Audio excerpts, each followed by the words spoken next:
This video will go a little bit more into depth about radicals and rational exponents that you may encounter. So by the end, I'm going to expect that you can answer the following two questions. First, how are radicals and expressions involving radicals simplified? And second, how do we convert from rational exponents to radicals and vice versa? So if you recall, we talked that if I have a square root of a number, so suppose the square root of 9.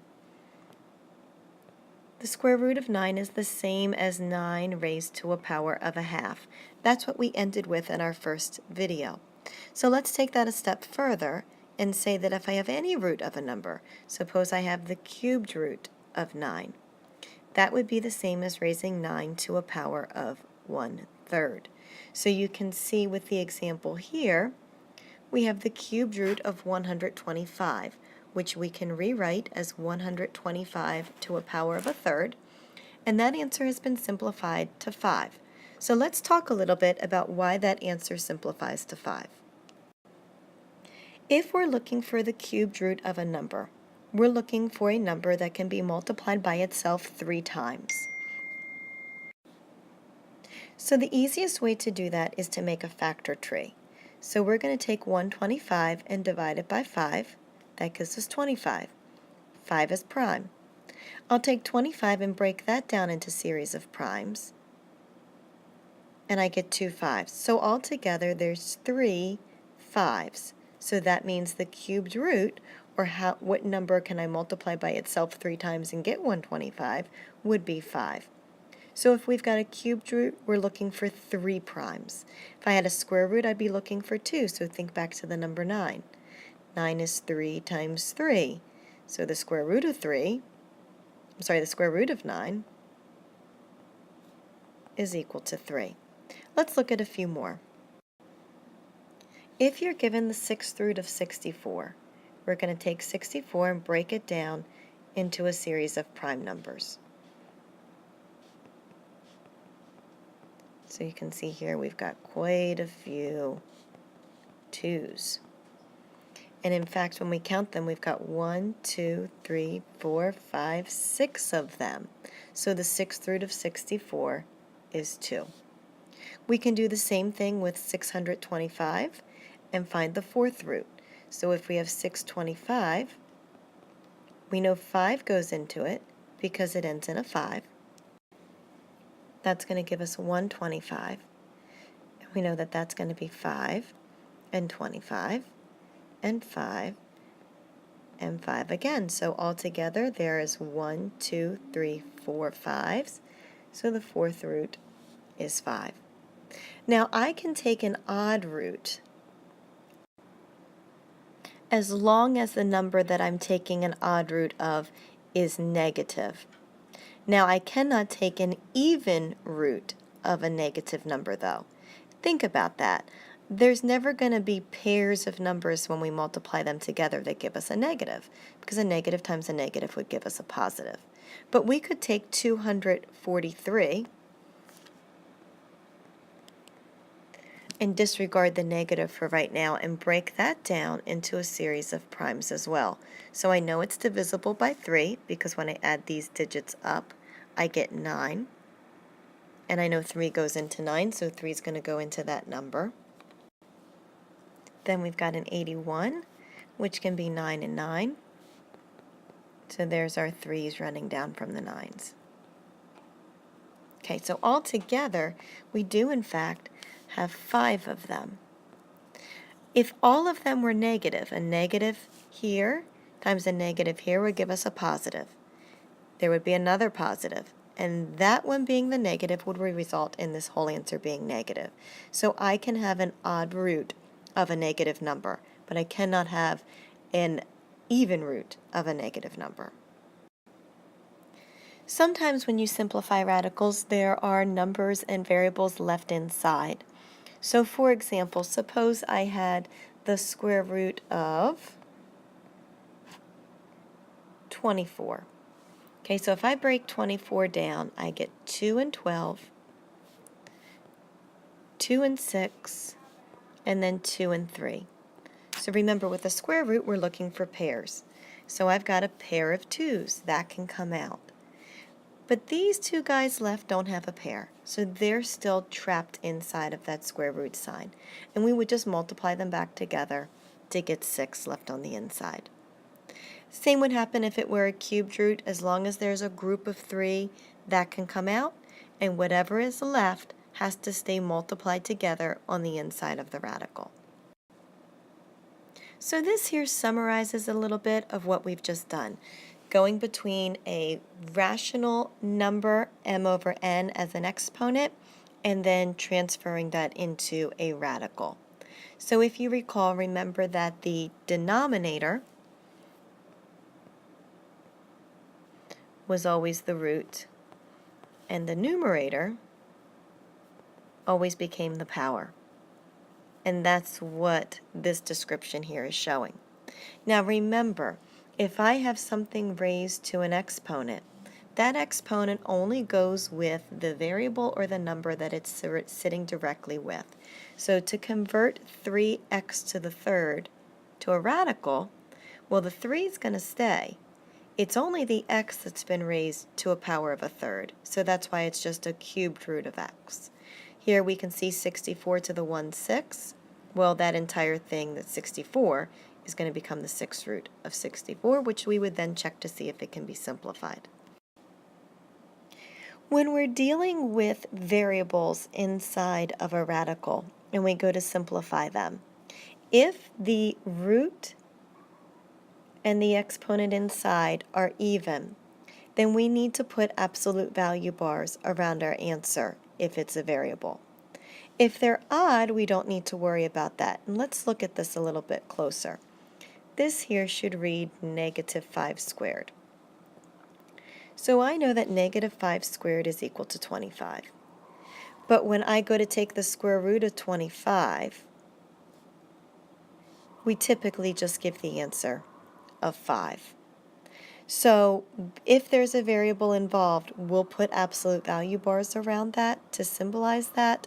That does not happen very often in MyLabs Plus. In fact, I don't think it ever happens, but it is an interesting bit of information to know for future courses.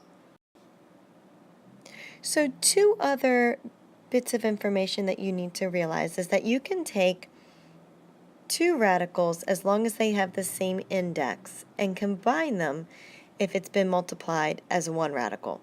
And likewise, if you have a fraction, you could use 1 radical under that fraction. Here's why you might need to do that. If I have the cubed root of 81 and I've got the cubed root of 9, well, there is no cubed root of 9, but I could combine them together into 81 times 9 and then be able to work with something where we could take a cubed root. Same thing, I may need to combine, if I've got a fraction, into 1 large radical so that I've got some things that I could simplify. You are expected to be able to do FOIL and distribution and those kinds of operations even with radicals. So let's look at this problem. If we multiply the first terms, we get the square root of 15. If we multiply the outer terms, -4 times the square root of 3. If I go to the inner terms, I've got a +4 in the square root of 5. And then if I go to the last terms, I get -16. So here, there's nothing that can be simplified because none of these match, and so we're finished. Let's look at another one. If I multiply my first terms here, we get 3 times the square root of 5. If I do my outer terms, I'm going to get the square root of 10. If we do the inner terms, we're going to get -3 times the square root of 2.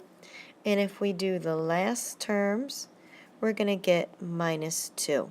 So again, nothing here can be simplified because there's no like radicals. But if I could combine things, that point would be the time when I would do that. So just like you cannot have a 0 in a denominator, typical conformity says we don't put radicals into a denominator. So how we will get rid of them is simply by multiplying by a creative use of the number 1. So if we look at this problem here, I'm going to look at my denominator, and what I'm going to pick is 1 plus the square root of 2 over 1 plus the square root of 2. We call the 1 plus the square root of 2 the conjugate of that denominator. And we're going to multiply by the conjugate, and I think you're going to see why once we do that multiplication. Let's deal with the denominator first. If I do my first terms, I get 1. If I go to multiply my outer terms, I get positive square root of 2, and the inner terms minus the square root of 2. And when we go to multiply the last terms, we just get minus 2, because the square root of 2 times the square root of 2 is 2. Notice what happened to the radicals. We have successfully gotten them to cancel. So now in the numerator, I'm just going to distribute the 3 to each of those terms, and then go ahead and simplify. So I've got 3 plus 3 times the square root of 2, and in the denominator now we've got a negative 1. So what happens is we've got negative 3 minus 3 times the square root of 2. So that's going to be how you get rid of any denominator that has a radical in it. Although we typically only rationalize the denominator, sometimes a textbook or a program may ask you to rationalize the numerator just to ensure that you actually understand the process. So if we look at the numerator in this problem, we're going to use the conjugate, which in this case would be 3 plus the square root of 2. Notice all I do is change my sign, and I multiply by a creative use of 1 since the numerator and the denominator here are the same. That's just multiplying by 1. And then I'm going to go ahead and FOIL. In this case, we're going to get in our numerator 9. Multiply the outer, I get plus 3 times the square root of 2. Multiply the inner, minus 3 times the square root of 2. And as the last terms, we get minus 2. And then in the denominator, we've got to FOIL again. So we get 9 plus 3 times the square root of 2, plus 3 times the square root of 2, plus 2. So notice we have successfully gotten rid of the radicals in the numerator this time. So we've got a 7. And then in the denominator, we have ended up with, let's make this a plus sign, make it a little bit easier to see, 11 plus 6 times the square root of 2. Now again, this is something that you would never be asked to do except to make sure that you understand the process. So for this problem here, the second one, if we're rationalizing the numerator, it's going to be 1 minus the square root of 7 over 1 minus the square root of 7. And again, we just have to go through and FOIL that. So we're going to get 1 for our first term, and outer we get minus the square root of 7, inner we get plus the square root of 7, last we just get 7, and then in the denominator 2, outer terms minus 2 times the square root of 7, inner terms minus the square root of 3, and then the last term plus the square root of 21. So at this point you can see again that we've successfully gotten rid of the radicals, in this case in the numerator, which again we wouldn't necessarily need to do, but if we're being asked to rationalize the numerator, we'll go ahead and do whatever they ask. So I want to end with a little bit of discussion board prep. I'm going to be posting a discussion board this week on obviously rational exponents and radicals. So I want you to think about how do you convert from a rational exponent to a radical and vice versa. And then how are radicals simplified? I'm going to be sending each of you an individualized problem to complete. On the discussion board, you're going to post your answer to your problem along with the answers to those first 2 bullets that you see here as they apply to the problem that you've been sent. If you have any issues doing the problem I've sent to you, it's okay. Post that you need some help or email me and I can help you get started. I look forward to our discussion this week.